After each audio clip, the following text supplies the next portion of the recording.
फ़क़द क़ाल अल्लाहु तआला फ़िल क़ुरआनिल मजीद वल फ़ुरक़ानिल हमीद अऊज़ु बिल्लाहि मिनश शैतानिर रजीम बिस्मिल्लाहिर रहमानिर रहीम वमन यर्तदिद मिनकुम अन दीनिही फयमुत व हुव काफ़िरुन फ़उलाइका हबितत अअमालुहुम फ़िद दुनिया वल आखिरह व उलाइका अस्हाबुन नारि हुम फ़ीहा ख़ालिदून। सदक़ल्लाहुल अज़ीम।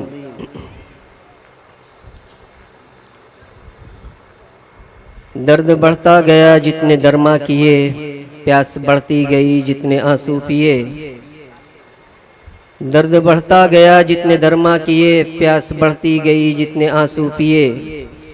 और जब दामने ज़ब्त छुटने लगा हमने ख्वाबों के झूठे सहारे लिए। इश्क बढ़ता रहा सूए दारो रसन, ज़ख्म खाता हुआ मुस्कुराता हुआ।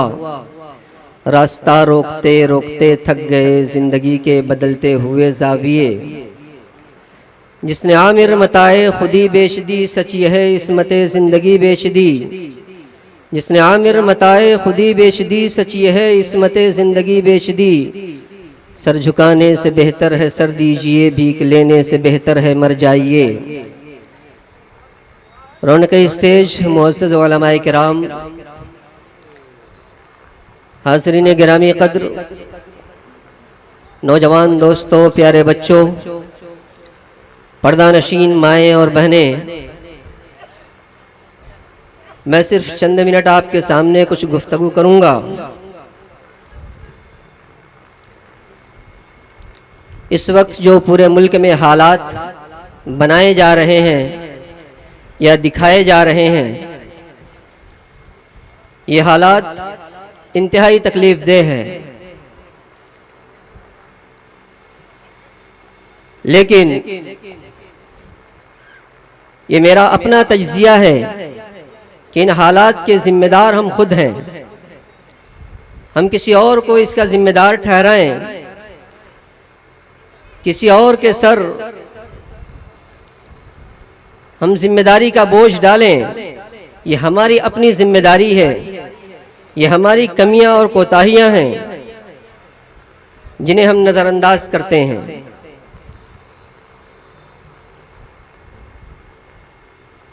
मुसलमानों का इतना बड़ा तबका यहाँ मौजूद, अच्छी खासी मुसलमानों की तादाद, अगर अभी हाथ उठवा दिया जाए कि कितने लोग इशा की नमाज में मौजूद थे, नमाज पढ़े हैं या नहीं पढ़े हैं, तो यकीन मानिए 2% लोग नमाज पढ़े होंगे, 3% लोग नमाज पढ़े होंगे। तो बिल्कुल यही कैफियत पूरे मुल्क की है। ज़कात अदा करने वाले, नमाज पढ़ने ना पढ़ने वाले, ऐसे ही तमाम इबादत का हाल। कुरान करीम की तिलावत करना, समझना तो बहुत दूर की बात है। तो ये हमारा ताल्लुक है इस्लाम से। आप कभी इस चीज के ऊपर गौर करते हैं? आप सल्लल्लाहु अलैहि वसल्लम ने इरशाद फरमाया, मुस्लिम शरीफ की रिवायत है कि एक वक्त आएगा जब एक शख्स शाम में मुसलमान होगा और सुबह में काफिर होगा, सुबह में मुसलमान होगा और शाम में काफिर होगा। क्या आपको कुछ महसूस हो रहा है? ऐसे हालात धीरे धीरे धीरे धीरे बन रहे हैं या नहीं बन रहे हैं? हम अपनी दुनिया में मस्त हैं,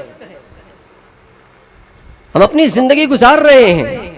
न हमें अपने लोगों से कोई मतलब है, न अपने रिश्तेदारों से कोई मतलब है, न अपने पड़ोसियों से कोई ताल्लुक है। इस्लाम इतना अनजाना मजहब नहीं है। इस्लाम इतना पाकीज़ा और शानदार मजहब दुनिया के अंदर और कोई नहीं है।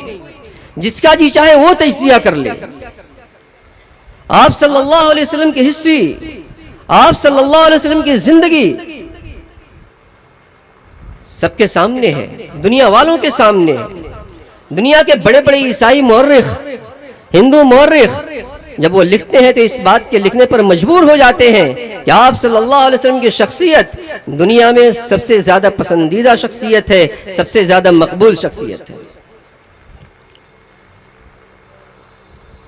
लेकिन यह हकीकत है कि मुसलमानों ने इस्लाम का बेड़ा जितना गर्क किया है, गैरों ने कभी नहीं गर्क किया।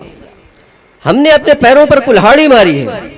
आप कुरान करीम में पढ़ते हैं, आप तकरीरों में सुनते हैं कि जो कुछ भी आजमाइशें आती हैं वो हमारे करतूतों की सजा होती हैं, वो हमारे अमल हैं जो सामने जाहिर होते हैं। तो चोरियां आप करें, जिना आप करें, शराब आप पिए, झूठ आप बोलें, दगाबाजी आप करें और एक रिश्वतखोरी आप करें, सारे के सारे गुनाह आप करें। और जब आजमाइशें आती हैं तो आप चीखते चिल्लाते हैं, अल्लाह की नेमतों से फायदा तो उठाते हैं, अल्लाह की जानिब से आजमाइश आती है तो परेशान हो जाते हैं, रोते हैं, चीखते हैं, चिल्लाते हैं। क्या अजीब व गरीब माहौल बना रखा है, जैसे हम इस दुनिया के अंदर नहीं जीते, हम किसी और जिंदगी के अंदर जी रहे हैं, हम ख्वाबों में जिंदगी गुजार रहे हैं। क्या अब भी आपको एहसास नहीं है कि ये तब्दीली का वक्त है? क्या अब भी आपको एहसास नहीं है कि अल्लाह की जानिब से ये छटाई का अमल चल रहा है? जिसका ईमान कमजोर होगा वो छटता चला जाएगा। ये सिर्फ औरतों का मसला नहीं है इर्तिदाद का, फिक्री इर्तिदाद में मुसलमानों का बहुत बड़ा तबका मर्दों का भी मुब्तला है, नौजवान बच्चों का भी बहुत बड़ा तबका मुब्तला है। और बाकी जो गुनाह है जो रोजाना आप देखते हैं वो तो देखते ही हैं। कौन सी ऐसी गली है, कौन सा ऐसा मोहल्ला है जहां शराब ना चलती हो, जहां जुए ना खेले जाते हो, जहां नशे के आदि हमारे बच्चे, नौजवान और बूढ़े एक साथ बैठ करके नशा न करते हो? ये जिम्मेदारी किसकी थी? क्या सारी की सारी जिम्मेदारियां हुकूमत की हैं? क्या सारी की सारी जिम्मेदारियां पुलिस वालों की है कि वो आपके ऊपर डंडा बरसाए तो आप गांजा छोड़ेंगे, आप शराब छोड़ेंगे, आप जुआ छोड़ेंगे? तो जिसे अपने मजहब की फिक्र ना हो वो हुकूमत की क्या फिक्र करेगा, वो मुल्क की क्या फिक्र करेगा?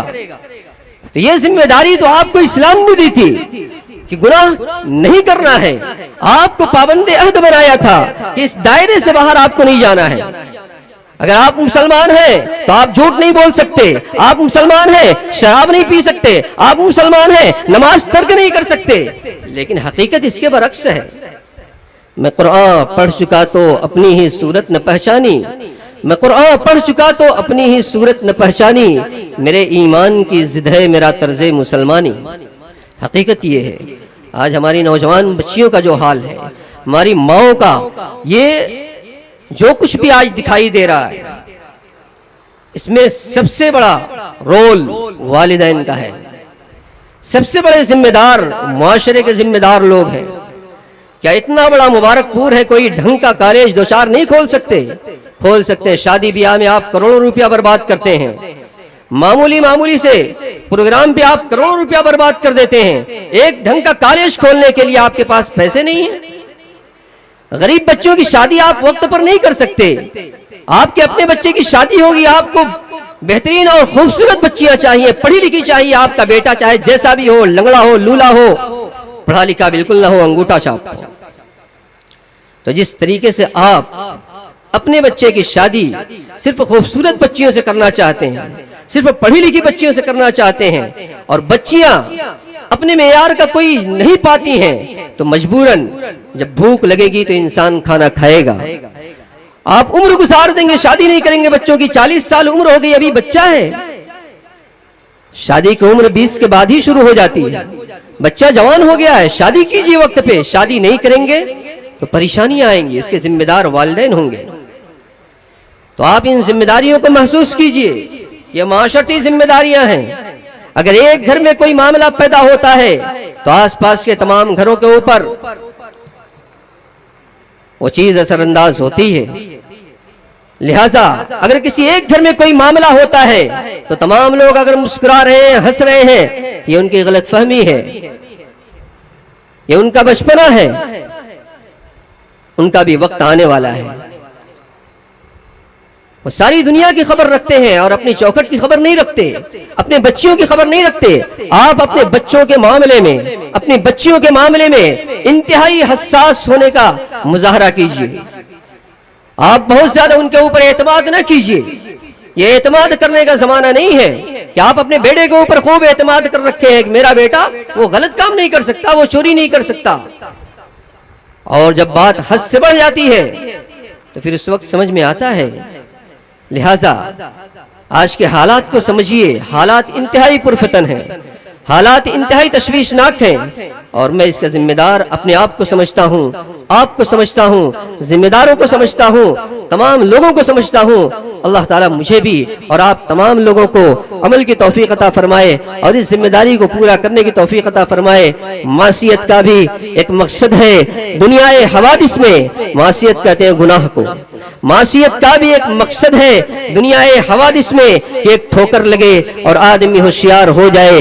आप बार बार ठोकरें खाते हैं, आप होशियार नहीं हो रहे हैं। अल्लाह ताला मुझे और आप तमाम लोगों को अमल की तौफीक अता फरमाए। आमीन व आखिर दावाना अनिल हम्दुलिल्लाहि रब्बिल आलमीन।